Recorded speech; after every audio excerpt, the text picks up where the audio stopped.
And I think there probably is some level of shame, right? That I'm like in my 30s and I haven't had a real relationship. Like that feels a bit shameful to me, which I mean, it's not, but like you feel it, right?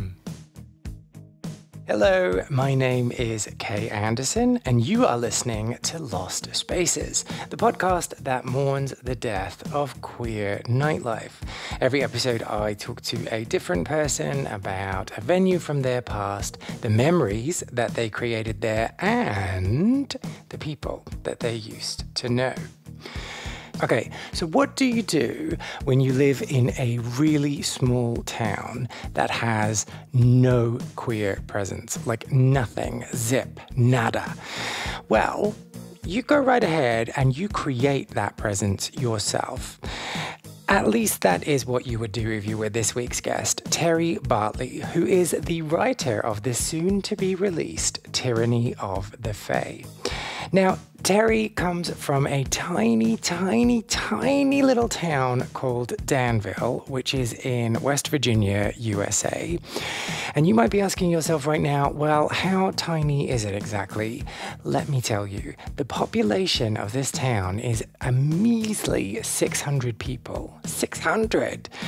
Well, after coming into a little bit of money, Terry decided that he would open his own comic book shop, which he called Spoiler Warning.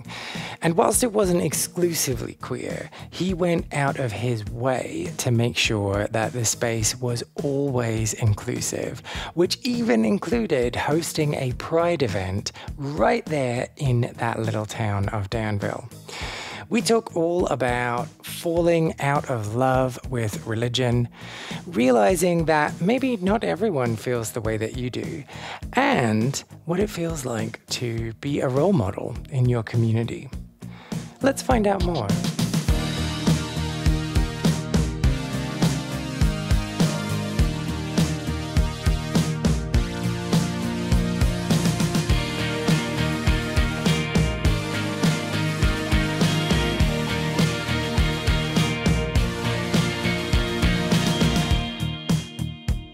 What is it like then when you're growing up in a small town and you get to that age where you start to piece together that you may not be heterosexual?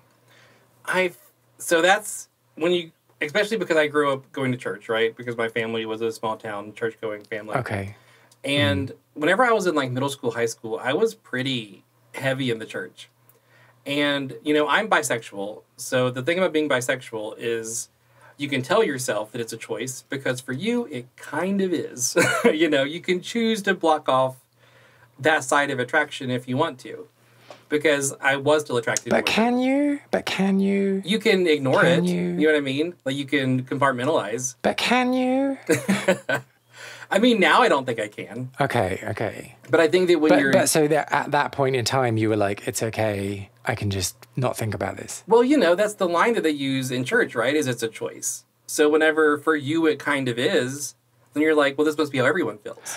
Ah, interesting. But okay, I cut you off, so do go back to what you were saying. Yeah, so... But...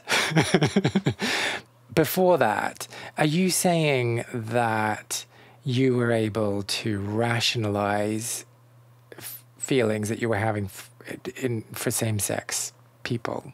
Same-sex people? I sound like an idiot. Yeah, because I mean, I think that I just thought that if it's a choice, the implication is that everybody has desires for like other genders, correct? Because if it's a choice, why would it be a choice if you didn't actually want to do it? It's not a choice then, because why would you make it, you know? So I think that I just presumed that the way that I felt was the way that everyone felt. And you know, like there was this line in the 90s, like early 2000s, where it was like, well, everyone's a little bi. Like, it, you know, it's a spectrum. So like everybody feels a little bit this way or the other. And it wasn't until like much later, whenever I started having like other gay friends and things, that I was like, oh, you're gay, which means you're attracted to men. This other person's straight, which means they're not attracted to the same sex. So I just am bi. That's why I thought it was everybody, because I just thought that my worldview was the same as everybody else. Oh, how interesting. Generally, what happens when you are having those feelings for people that are the same gender as you. You're like, oh shit, oh no, this is the end of the world. I don't know how I'm going to tell anyone. I don't know what I'm going to do. But are you saying that you were just like, oh, okay, well, I'll just turn that bit off? Yeah. I mean, I was aware of it. Like, I remember as a kid, the Super Mario Brothers movie with John Leguizamo. My mom had gotten me a book of, like, the like, children's book version of it. Uh-huh. And that scene where Luigi's walking through the desert with his shirt off, I remember staring at that a lot as a kid. And, like, I didn't think anything of it. I remember watching Spider-Man with Tobey Maguire whenever he's looking in the mirror and, like, pausing that scene, for a while. So, like, those are for sure things that stick out in my mind is, like, those are moments that I, like, sort of embraced it. But I feel like I always thought it was wrong. Like, I remember watching Will and Grace as a kid, which, by the way, is, like, so innocuous. Like, it's so crazy that I thought this was, like, bad. But when my mom walked by, I turned it off like I was watching porn, Like, oh, she can't know that I'm watching Will and Grace. So you were saying that you were really heavily involved in the church. Yeah. I, like, led youth group discussions and things as a kid. Oh, wow. So were you telling other children that being gay is bad? I don't think I was, no. Because there's a lot of anti-evolution talk at the time that I leaned much more heavily into. Do go on. Well, I just remember people talking about, like, how it seems silly that we, like, come from an amoeba or whatever, but it's, like, knowing now, like, science, it's not. But I think that at the time we wanted to believe that God created, like, fully formed individuals as people, and I just sort of ran along those lines. And I think that stuff was easier for me to think about and like, focus on versus the sexual identity stuff. Like, I don't think I even really... Like, I think I knew it was wrong, but I didn't think much about it. And honestly, at that time, the church didn't harp on it so much. It wasn't until much later, like, after I'd come to terms with my sexuality, after I'd come back home, that preacher was like, every sermon would somehow lead to being gay being wrong. Oh, gosh. And that's whenever I got very turned off by it. But, like, it really didn't come up that much, like, whenever I was in high school. Oh, okay. So growing up, it was just part of who you were. You didn't really think about it all that much. Yeah, like, I knew it was wrong, like, in my head, right? Like, I knew it was wrong, but I just didn't think about it. And I also don't think I thought it was wrong to be aware of the attraction. I just thought it would have been wrong had I acted on it, Yeah. And so, like, so you left Danville and then you came back. Yeah, so there's been a lot of starts and stops. So I went to college at Marshall University in Huntington. It's a larger city than this area, right? Which, I mean, it would be hard for it to be smaller. But it's a larger area. And then I got to know more people because it's just, you're in college, it's a university setting, so there's a lot more people your age that you can associate with. Mm-hmm. And I feel like that's really where I became much more of who I really am, because I could be more open. Why could you be more open? Well, I didn't have to play a show for my family, Like, it's sort of... And I feel like it was even more... Because, I mean, like, I didn't drink, I didn't smoke in high school. And, like, I still don't really smoke, because I'm just not a big fan of tobacco. But I drank a bit. I experimented with different kinds of drugs, things like that. And those were things that I didn't think they were as bad, I think. And then eventually, like... Because I always sort of... This isn't turning into I tried to smoke, I tried some alcohol, and then I sucked a penis, is it? No. Honestly, it's so weird, because I was always so ambitious in high school. You know what I mean? Like, I always wanted to, like, make enough scholarship money that I could go to school. So I was, like, tried really hard in school. I was in every club. And then whenever I got to college, it was like, well, I'm going to do that same thing, but for a career. So, like, now I'm going to, like, work hard in every other club. And I think that this ambition mindset sort of, like, didn't allow me to think about relationships.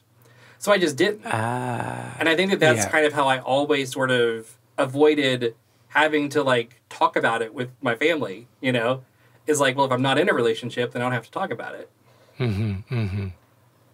But given everything that we talked about already, did you not think of having a relationship with a female? No, because I think that like, the idea of being in a relationship felt very foreign to me.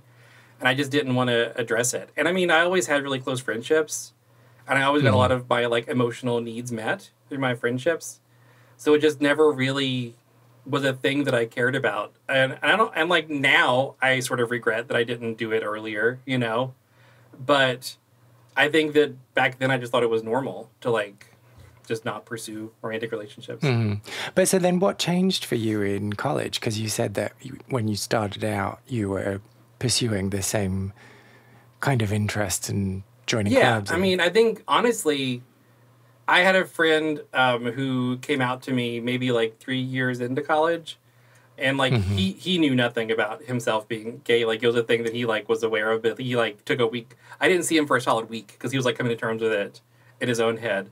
And then I think that was a big thing for me, was, like, just having this person that I'm very close to that is openly queer, because then it kind of allowed me to do the same thing, you know? Why? I think because there was more of a permission structure. You know, whenever your other friend doesn't care about relationships either, then it allows you to kind of, like, justify it in your head as, like, well, it's okay that I don't care either, you know? Oh, okay, so this friend was on a similar trajectory to you and hadn't been pursuing relationships or... okay. Yeah, very much. Oh, interesting. And so suddenly he was throwing himself into the world of dating and you got a bit of FOMO. Still hadn't, yeah. How much later after he came out did you come out? Well, it's another weird thing about being bi. I feel like I was always kind of out, you know? Like, I always would say things to him about how, like, I think everyone's attracted to both genders. So obviously he thought that I was part of everyone. You know what I mean? So, like, I often would say that, which is one of those things, like I said, I didn't realize that meant I was bi, that I felt that way. So I never felt pressure to come out until, like, a good bit later. So I eventually went back home because in college I accumulated a lot of credit card debt, came back home to pay it off. About a year later, I went back to school, and I became very close friends with these two guys. And I think that is whenever I felt more pressure, because these were, like, your very typical, like, bro-y straight guys. And they would comment on the fact that I was queer quite often in a way that, like, they didn't want to, like, up and say it, but, like, it seemed like it was an unspoken thing that we all knew. And then it was like, should I actually come out? Like, should I actually do a thing where I tell them so that this unspoken thing can be spoken finally? And I think that's when I started caring, because I remember calling up a bunch of friends that night, like, after I told them, and I, like, came out to them too, and they were all like, oh yeah, like, obviously. Okay, the follow-up questions here for me. The first is around them saying things to you. It wasn't, like, in a derogatory, horrible way, was it? No. All right, so I just want to make sure of that. And then calling people up. Well, did you just get your phone and go from A to Z? Well, you know, I've always had, like I said, I had very close friendships that met my emotional needs, right? So I felt like those people needed to know that I was who I was. I don't think that they were ever surprised by it, but, like, I never said the words. And you kind of got to say the words, you know?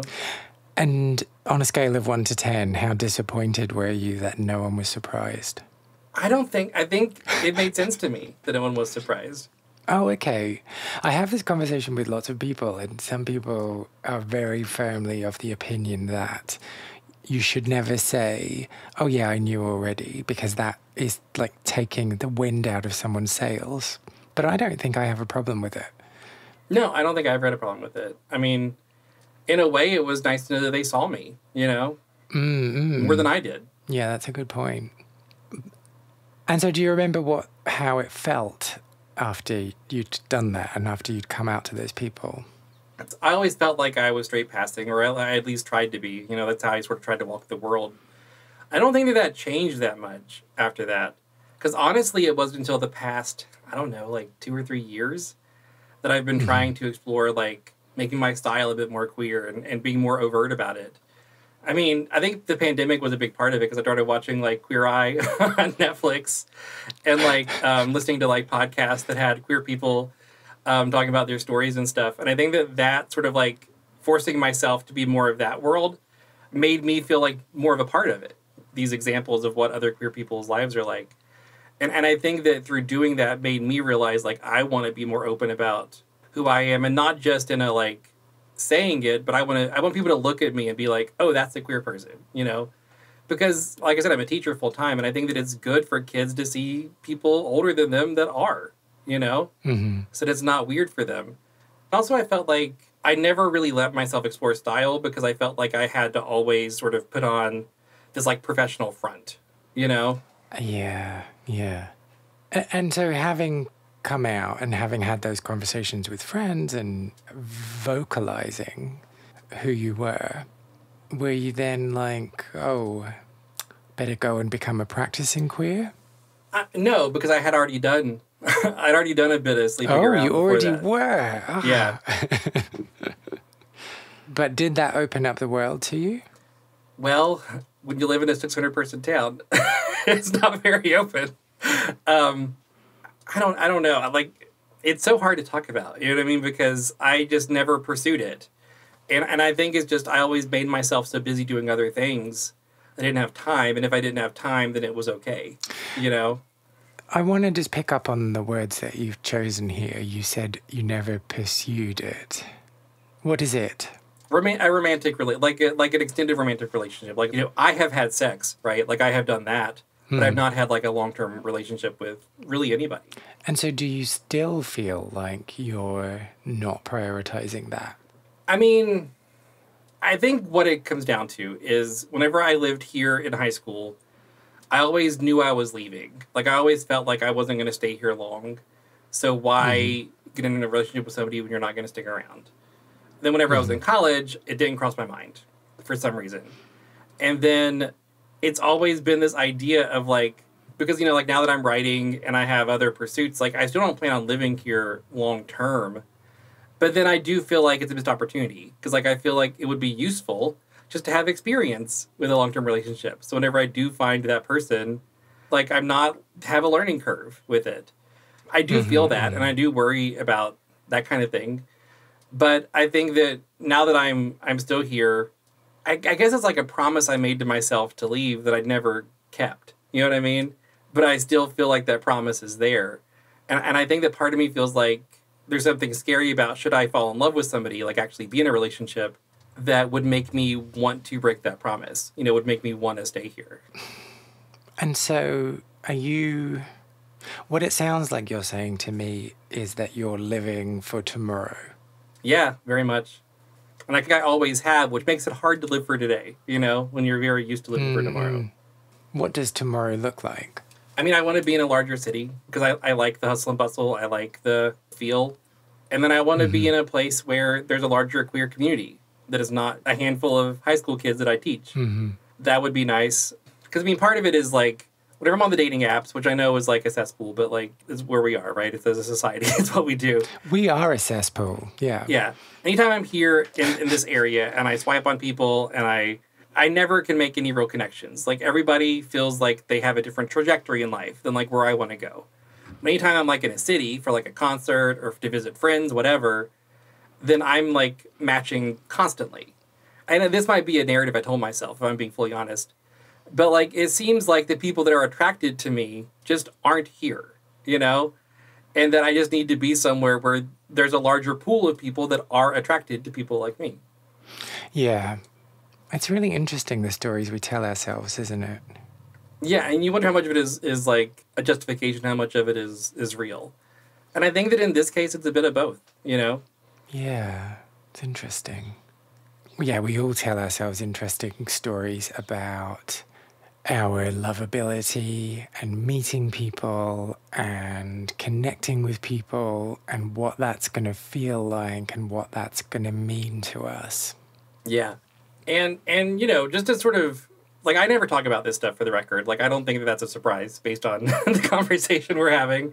And I think there probably is some level of shame, right? That I'm, like, in my 30s and I haven't had a relationship. Like, that feels a bit shameful to me. Which, I mean, it's not, but, like, you feel it, right? So I don't want to talk about it for that reason. But then also, like, it's just, like, I've not prioritized it really ever. So it's like, why start now? You know? Well, my counter to that, the response I would give is you're talking about it as though it's something that you want to do. So I think that that's good enough reason. Yeah. And I will say, like, I'm not, like, unhappy. You know, like, I'm not, like, unhappy with my life right now. I remember talking to a therapist about this and about how, like, I'd like to be in a romantic relationship, but I just don't see it happening anytime soon. And she was like, it sounds like you're grieving that. Like, that's a thing that you just need to sort of accept isn't, like, in your life right now, but that doesn't mean that it's not going to happen. but like maybe your life just isn't that right now, and that's okay, you know? Mm-mm. So I think that I've just sort of been in that place where like I accept that as of right now, that's not what my life is. But that doesn't mean that it'll never happen. And I'm aware that it's something that I do want. So like I will pursue it, you know, eventually. Yeah, I think that's really healthy. I remember when I was this baby gay and was just fresh on the scene, and I was determined to fall in love because that would somehow prove that I was lovable and that Yeah. I was capable and all those other things. And so I threw myself into all these really shitty, horrible, when I look back on it, situations, just because I wanted someone to say, yes, you're lovable, and yes, I love you, which I don't recommend, believe it or not. And you know, I'm a bit envious. I'd have loved to have had those stories. What, that people blocked me? Yeah, no, I wouldn't be envious of those experiences, believe me. Yeah. And first of all, I think that our lives are different, and there's nothing wrong with that. And both of our lives are like perfectly valid and fulfilling in different ways. But also, like, what would you want more? Like, is it worth it to have those early relationships that are bad? And I think they maybe are, but also, like, am I maybe like in a mentally healthier place because I don't have those in my, you know, like, who's to say? Who's to say? Yeah, and the one thing I will say in defense of younger me is that I wish I was as brave and foolhardy as he was. Yeah. Because I think you get quite a lot out of life when you're doing dumb shit. Well, I do a lot of dumb shit, so at least there's that. Oh, good. I was going to take us on to our lost space, but I don't want you to think that this segue is me going, well, speaking of dumb shit, let's talk about your comic book show. No, I think it's fully valid. So, spoiler warning. What do you think when I say that name? I mean, you know, I obviously named my shop after a term in pop culture, so when you say it, it doesn't immediately evoke my shop. But it is a thing that feels like a part of me, you know? Like, whenever you say it, it feels personal. Tell me the story behind the origins of the shop. Like, what made you go, yup, I'm going to open a comic book shop? Yeah, I think that there's a couple of reasons for it. As I mentioned, you know, I am quite ambitious. I always want to do, the biggest thing. You know, I want to make splashes in the things I do. And so my brother had, like, totaled his car. So my grandma gave him money to replace his car. Then they do this thing. My family does this thing where if they give him money, they don't want to not give me anything. So then she gave me the same amount of money that she gave him. And I was like, well, I could use this to invest into something. So I used it to open up my store. And, you know, in hindsight, I know more about business now, and I know that I should have had more starting capital. But live and learn, you know. And I always loved comics. Like, I always loved superheroes. And I always hated that I had to drive, like, 30 minutes minimum to buy them or to access them. So I thought it would be useful for the youth of where I live to have a shop like this so that they could then, like, explore these interests and things. And you know, like, queer-specific comics were always really, really important to me. And sort of, like, seeing yourself reflected was, like, a self-affirming thing for me. And I really wanted to bring that to other people. So, like, I always stocked a lot of really diverse comics, like, which, I mean, isn't the best business decision when you live in a conservative small town to stock, you know, all the Muslim superheroes and the gay superheroes on your shelves. But for me, it was important to show that those people existed. And if any of those people happened to walk to my shop, they could see themselves reflected on the books on my walls, you know? And what do you remember most about the first day? Well, they all kind of run, because, I mean, early on, I would always open early, like, while school was in session, and it's always slow during those first hours, just because, like, there aren't people because people are working, people are in school. And that was always, like, sort of disheartening to be, like, sitting behind a counter, waiting for people to come in, and then nobody comes in. But then, like, I would do events, like, I would have, like, magic tournaments or Dungeons & Dragons nights, and the shop was, like, full whenever I would do those. And it was always so, like, inspiring to see people come out and kind of, like, find these hobbies that they can relate to and become, you know, touch those parts of themselves that they don't get to access in other places. And it felt so great to know that I could provide that for them. And you have this space, you have this baby, and you've talked about the importance of showing diversity within the products, within the things that are within your shop. This is a really big question, so do take your time to think about your response. How do you bring queer joy to a small town? So I think whenever you're a queer person that is pretty joyful outwardly, you just got to be fully yourself, you know? So I thought in my space specifically, it was important to create an environment where people could sort of like be themselves and not be worried about the perceptions. So, I mean, that's hard to do whenever there's other people in the shop. But I think that whenever you create more of a safer space, like if I heard people say slurs, I'd call them out on it. If I heard people like be abusive, I would like kick them out. And I think that creating that kind of environment where it's like being hurtful to people for reasons that they can't control is not acceptable, I think is really important. And then I think to have those harder conversations with those people, the kind of people that say those slurs, to help them understand why it's wrong. Because like in the moments whenever they'd come into the shop, when there weren't other people there to like buy comics, whatever, you could have those deeper conversations. And I think that sort of helping them see that. And I mean, I don't know them now. Like, I don't know that they've grown. I like to hope that they maybe have some. But I think that sort of just exposing them to a queer person that is pretty joyful outwardly is useful, you know? Like, just humanizing it, I think, is good. Because, you know, everybody knew me because I ran the shop. I was always there. And I think that having this larger group of people know a queer person personally and knew that they were queer, because like I wasn't shy about it at that point, I think that's how you do it. You know, you have to show up and be yourself and not be ashamed of who you are in any way. Did you feel any pressure, whether real or imposed on yourself, to be yourself? I mean, I always put a lot of pressure on myself to kind of be the most that I can of me, you know?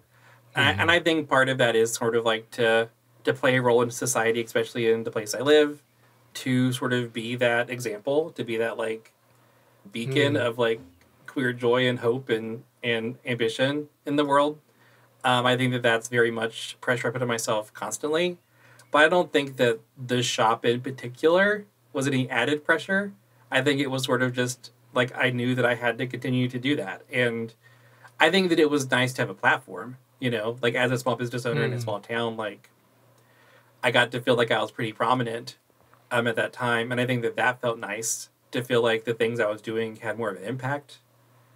But that's kind of where that pressure would have, you know. But that pressure, does it ever feel like a burden? I don't think so. No. I think that honestly it feels more like a burden whenever I try to conceal myself in any way, you know? I think that whenever you try to hide or try to pass as one thing or the other, I think that that's more pressure that you're putting on yourself. I think that whenever I can be more authentically me and also have a better understanding of what that is, I think that that feels like less pressure to me. And I mean, I will say, like, there are moments, like I talked about how within the past couple of years I've been trying to dress a lot more outwardly queer. And I mean, like, I had this hoodie that was, like, pink and had, like, unicorns on it. I remember going into the store for the first time wearing it and feeling like, oh, I bet everybody's staring at me. I bet everybody knows that this is, like, a very gay thing to wear. And I think it takes a lot of times of doing that to sort of start feeling comfortable doing it. But honestly, like, internalized homophobia, it is a hell of a thing. And it takes a lot to realize where that's coming from. That it's not actually from you. It's from society that you've internalized for, you know, your entire life. Yeah. And, like, I don't know if the struggle is ever going to be over. But I think there's this additional layer that people put on themselves to represent and be a good role model and to demonstrate that you can overcome things like internalized homophobia and outward homophobia and blah, blah, blah. And sometimes I think that's just not helpful. Yeah, I mean, I get what you're saying. And I don't think I've ever really felt that kind of pressure. Because, I mean, for me, representation was important. And not, like, representation to the extent of, like, somebody was, like, very openly them. And, like, don't get me wrong. Like, I love seeing, like, Lil Nas X at the Met Gala and being, like, as gay as he can possibly be. Like, there's something very inspiring about that. But, like, things that I felt a real pull to was, like, the book Simon versus the Homo Sapien Agenda, the Love Simon book. That was really impactful to me because it was just a person living their life and being queer.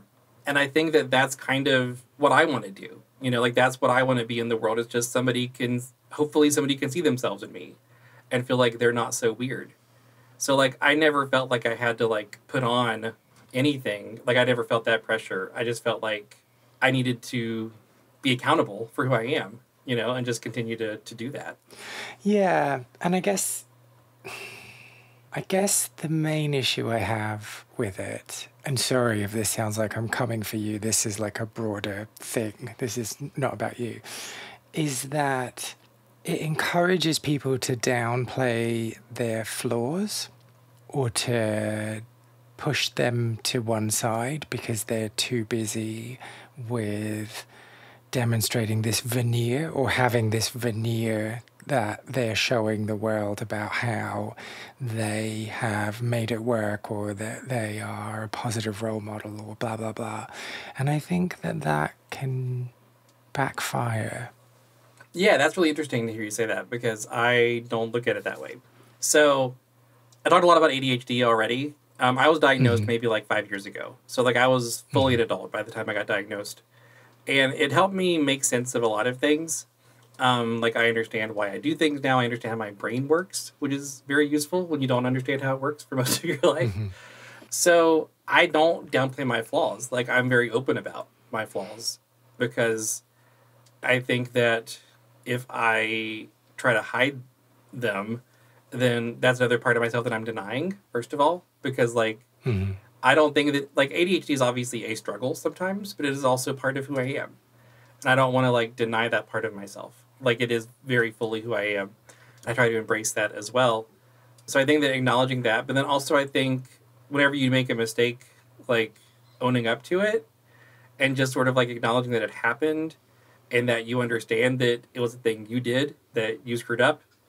And, like, I always try to do that. And I think that that's also being a good role model, you know? Because I think that showing that people do screw up, but then accept it, is being a positive role model. I mean, I get what you're saying. Like, I could fully put on a veneer and, like, not show those scars or, like, those blemishes. But, like, I think it's who I am. Like, I think that the things that I do that other people would find weird or things I do that other people would categorize as irresponsible, like, I just need to own those as part of myself because they are part of myself, you know? Ooh, tell me more about irresponsible. I mean, I'm late a lot. You know, like, it's hard to be on time. I forget a lot of things. I mean, this is all ADHD, right? This is all things that I thought was your responsibility, but it's actually, like, how my brain works. But I wouldn't say that's irresponsible. It's forgetful. It does. I mean, I think when you do it a lot, because it's part of a mental condition that you have, it feels irresponsible, you know? So what happened with the shop then? Yes, I mean, I think that the story of ultimately what happened is a little bit boring because I started working a full-time job to pay for it. So, like, I had people that would work for me on the side that would, like, run the shop while I worked. And then I worked a full-time job. And then basically this shop was eating up all of my money that I made at this other job. And that was, like, how I sustained the shop. And, you know, like, businesses in the first year never make money. So this isn't unusual. Like, I don't think of this as failure in any way because it's more of, like, a decision I made to move forward with, right? But, like, I basically wasn't having fun. Like, I opened the shop to, like, have a space that I could be a part of and enjoy. And I spent my days working and not enjoying it. Like, I was basically during the open hours, except for, like, a couple of days that I didn't work, I was, like, working a job I hated to, like, see other people enjoy the shop. And I just sort of chose to close it because I didn't want that to be my life for, like, the next several years until it started, like, turning more of a profit. So, like it was open for a year and then I chose to close it just because like I needed to figure out what my next step was because like it didn't seem like a viable future. And this goes back to why I think if I had more capital, I maybe would have felt differently because I could have had a bit of a cushion, to live off of. But, it is what it is. Like that's having a small business in a small town. Like sometimes that happens. So what do you think Danville has lost now that it's lost? Spoiler warning. I think that I provided a space for people to explore themselves because like I saw a lot of like high school age kids come in and play like Dungeons and Dragons and stuff. I think that was really cool to see because I mean it wasn't just like the nerdy kids, but it was like a lot of the like popular kids would come in and play. And I feel like that sort of allowed them to explore sides of themselves that they didn't get to explore in other places. And, like, that's a thing that I feel like is very missed, is, like, making it more acceptable. Because, like, there was a place that their parents could take them and they could hang out and it was, like, a thing they could do. And I think that making it less of an activity and more of, like, a hangout, it doesn't feel as socially acceptable. Like, if they would do it, like, in their basement with their friends or whatever. Always in the basement.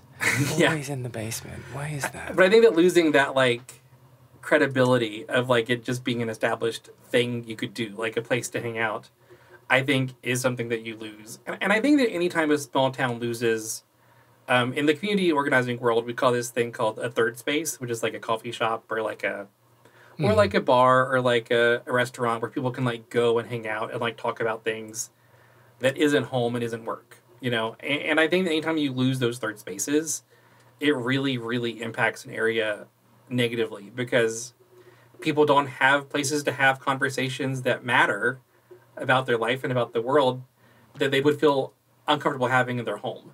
Because I feel like you need a place where you can go and talk to people that are not like you.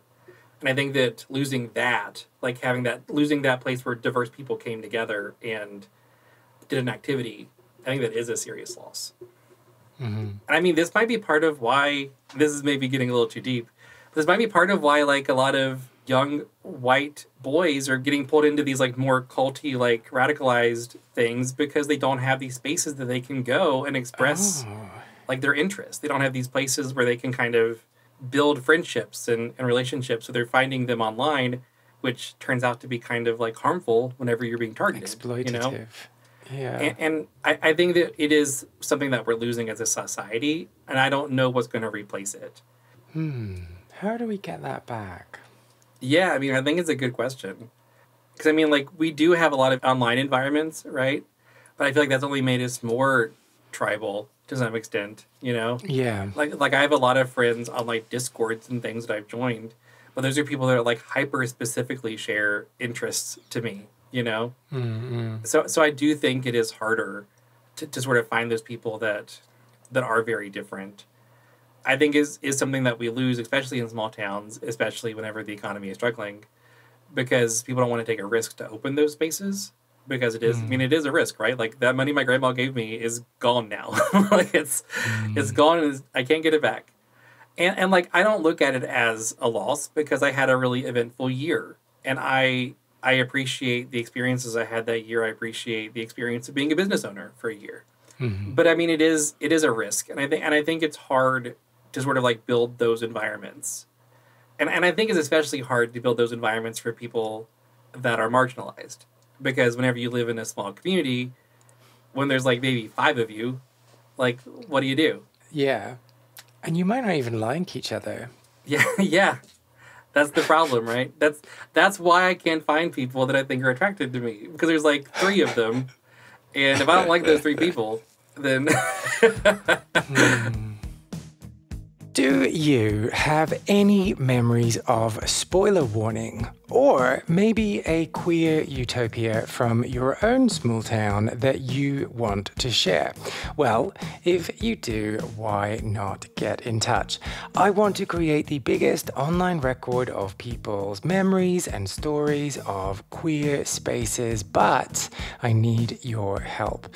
Go to lostspacesPodcast.com, find the section Share a Lost Space, and then tell me all about that space and what you got up to there.